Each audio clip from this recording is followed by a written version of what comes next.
So last Sunday and this Sunday and the coming few Sundays, we are going to read about the bread of life, the multiplication of the laws through which the people are learned to work for not for this earthly bread, but for the living bread that come down. And Jesus says, I am the bread that come down from heaven. It is a reference to the Old Testament experience of the people of Israel as they were being saved from Egypt under the leadership of Moses. They came to Mount Sinai and then they are proceeding to the promised land. But because of their rebellious nature, because of their lack of faith, because of the lack of commitment, the people had to wander and wander and wander. 40 years in the wilderness. And in the wilderness, there is no food, no water. So that was a kind of a desert experience, the purification. All the problem was something to do with the food, their hunger. And they were always complaining that it is better to go back, better to go back. So what God was trying to do is, God is purifying them, make them understand more and more about. So they said, give us the bread always. Then said, our fathers ate manna in the desert and they were satisfied. God gave. And what sign are you going to give? What is the sign that we need to believe in you? And Jesus said, it is not Moses who gave bread, but it was my Father who gives you bread from heaven. So this dialogue between people and Jesus is the most important lesson for us also, in order to renew our belief in our system. We need to hear these words more and more. So what happened last Sunday, after the feeding of the 5,000 with 5 pieces of barley loaves and 2 fish, when Jesus saw the crowd, Jesus took the disciples to the lake of Galilee, the other side, come and rest a while. So it was a Sabbath day and the disciples were supposed to get some rest. But as soon as they landed, the people had already reached the other side on foot. They walked all around the lake and reached before Jesus and the disciples. And Jesus had compassion. And Jesus asked, where do we get food? Where are we getting food to feed these people? And Philip said, there is a boy here. Andrew said, Philip said, 2,000 denarii is not enough. See, 5,000 people. And they said, 2,000 denarii is not enough. Andrew said, there is a boy here with 5 loaves.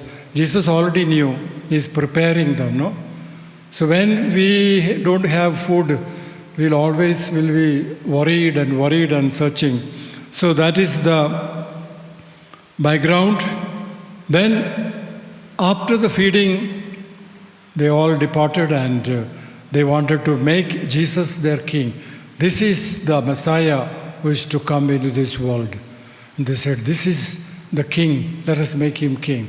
So then what happened? Jesus withdraws from there and goes to the hill by himself. And he sends the disciples by boat to Capernaum.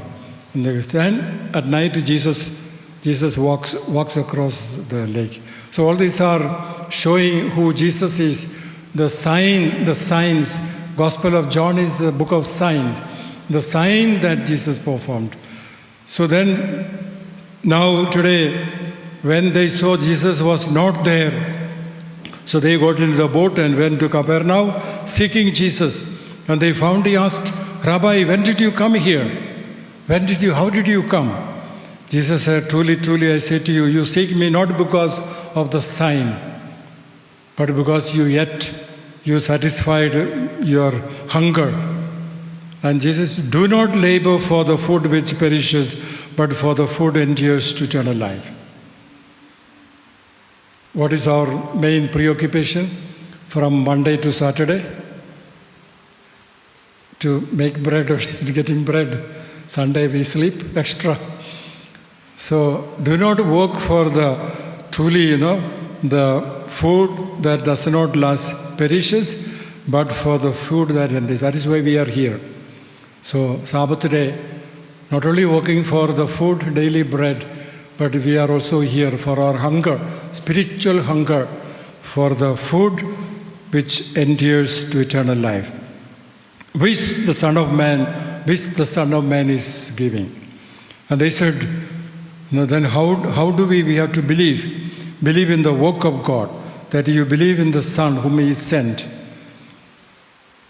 Then they said, our fathers ate manna and they were in the wilderness and they were satisfied. So Jesus said, it was not Moses, but my Father in heaven gave you the bread. Then they said, give this bread always. You also the story of Samaritan woman, when Jesus came to the woman who was coming to draw water. He said, I can give you water which you will never be thirsty again. Then the lady said, give that water. So this is our human nature, is that God allows us to ask anything from God. Jesus said, ask anything from my Father will give you anything, everything. Our dependence and our trust is that. People of Israel, the Old Testament is showing that their unfaithfulness to God. After all the signs they have experienced in Egypt and how Moses led them brought them into Mount Sinai and going to the promised land, they were only complaining. So then, see today, the first reading, while the whole congregation of the people of Israel murmured against God and Moses because they were hungry, they had no food. It is true. Hunger makes us always complain, complain. Mommy, give me this, I am hungry. Hungry, always hungry. Will never be satisfied. What did our Father, the prayer Jesus taught? Only to pray only for daily bread, not for tomorrow's bread. Are we praying for tomorrow's bread? Actually, that is why the refrigerators came and we are keeping it for tomorrow. Some in case, in case there is no food, or in case there is a strike or a curfew or a band somewhere, so then we are keeping it for safety for tomorrow. But God is teaching us daily bread. And we have to pray for the daily bread. We are not just reciting that prayer, our Father, no. Jesus is telling us, you have to sincerely you have to pray for your daily bread. If you don't pray, you are not going to get. Sincerely you have to pray. Not for tomorrow. So what happens? God told Moses, those who take extra and keep it, it will get spoiled. They could only gather manna only for a days. And all those who tried to collect extra, the next day it got spoiled. So they could not keep it. So also it is a lesson for us more and more to trust in divine providence as God is teaching us.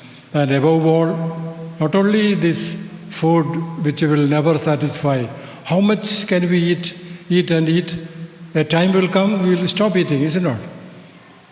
Then tomorrow again we will be hungry, is it not? So this is the secret that God is teaching us. You can never be satisfied, you can never be full. A time will come that you will stop eating, but the hunger is above all for God.